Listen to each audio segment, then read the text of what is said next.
Hello friends, smart सुगरण YouTube चॅनलमध्ये तुमचं खूप खूप स्वागत आहे। चहा गाळणीमध्ये चहापत्ती अडकली असेल तर गाळणीवर इनो टाकून घ्या आणि वरून लिंबू पिळा। त्यावर टोमॅटो केचप टाकून छोट्या ब्रशने घासून घ्या। याने गाळणी स्वच्छ होईल आणि चहापत्ती संपूर्णपणे निघेल। गुळाचा चहा करताना दूध घातलं की चहा फाटतो, त्यासाठी गुळाचा चहा करताना चहा पावडर, आलं, दूध आधी घालून घ्यावं। सगळ्यात शेवटी गूळ घालावा, याने चहा फाटत नाही। पुरणाची, गुळाची किंवा खव्याची पोळी करताना कणकेत किंचित खायचा सोडा घालावा।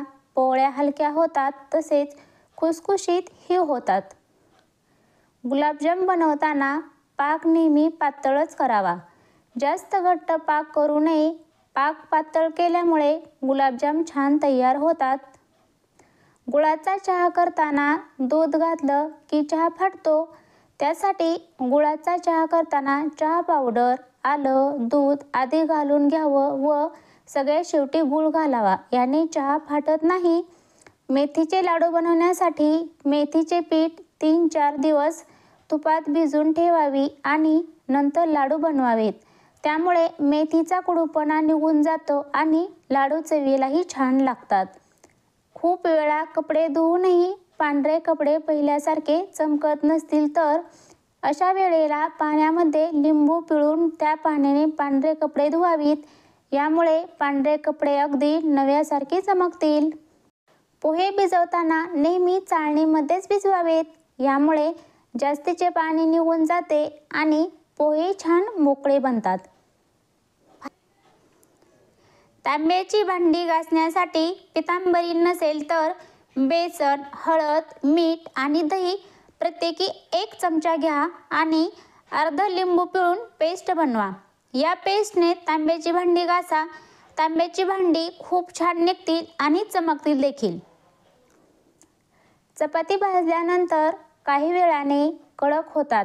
अनेकांना अशा चपात्या खायला आवडत नाहीत, तर पीठ मळताना लक्षात ठेवा की पाणी आणि थोडे दूध मिसळून पीठ मळून घ्यावे। असे केल्याने चपाती कधीच कडक होणार नाही आणि कित्येक तास मऊ राहील।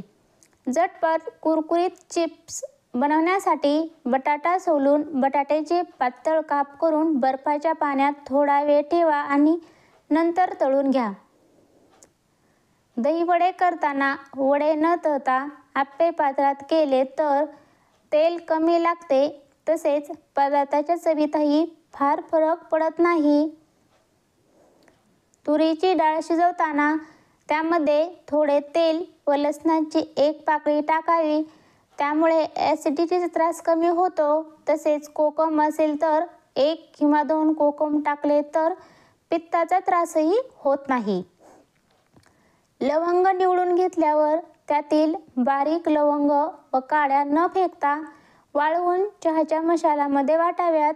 तसेच वेलची, टरफले सुद्धा न फेकता चांगली वाळवून चहाच्या मसाल्यात वापरावीत। जर आपण प्रोटीनसाठी नॉनव्हेज खातो, जर आपल्याला नॉनव्हेज खायचे नसेल तर आपल्यासाठी मूग हा एक चांगला पर्याय असू शकतो, कारण मुगामध्ये नॉनव्हेजपेक्षा जास्त प्रोटीन असते। घसा खवखवत असेल किंवा घशात इन्फेक्शन असेल तर गरम पाण्यात हळद आणि मीठ टाकून गुळण्या करा, आराम मिळतो। थंडीमध्ये मटकीला जास्त मोड येण्यासाठी मटकी सर्वप्रथम कोमट पाण्यामध्ये भिजत घाला, नंतर 1 रात्र त्याला मोड येऊ द्या। वरणाला फोडणी देताना सर्व पदार्थ परतून झाल्यानंतर डाळीचे पाणी पटकन टाकून झाकण ठेवा, वरणामध्ये फोडणीचा वास टिकून राहतो। ग्रेव्हीची भाजी बनवताना काजू घरात शिल्लक नसतील तर तीळ पाण्यामध्ये भिजत घालून त्याची पेस्ट ग्रेव्हीमध्ये टाकू शकता। भाजीची चव स्वादिष्ट लागते आणि भाजी घट्टसर पण होते। पुऱ्या मऊ आणि खुसखुशीत होण्यासाठी कणिक मळताना 1 चमचा हरभरा डाळीचे पीठ मिक्स करा, त्यामुळे पुरी मऊ आणि खुसखुशीत ही बनते। जर तुम्ही भेंडी फ्रीजमध्ये ठेवत असाल तर ती पॉलिथिन किंवा भाजीच्या कॉटन पिशवीत ठेवा, जेणेकरून भेंडीमध्ये ओलावा राहणार नाही आणि यामुळे भेंडी लवकर खराब होत नाही. मी ह्या व्हिडिओमधून खूप साऱ्या किचन टिप्स सांगितलेल्या आहेत. रोज स्वयंपाक करताना या किचन टिप्स जरी छोट्याशा वाटत असल्या तरी स्वयंपाक करताना त्याचं महत्त्व खूपच मोठं आहे. संपूर्ण व्हिडिओ पाहिल्याबद्दल थँक्यू.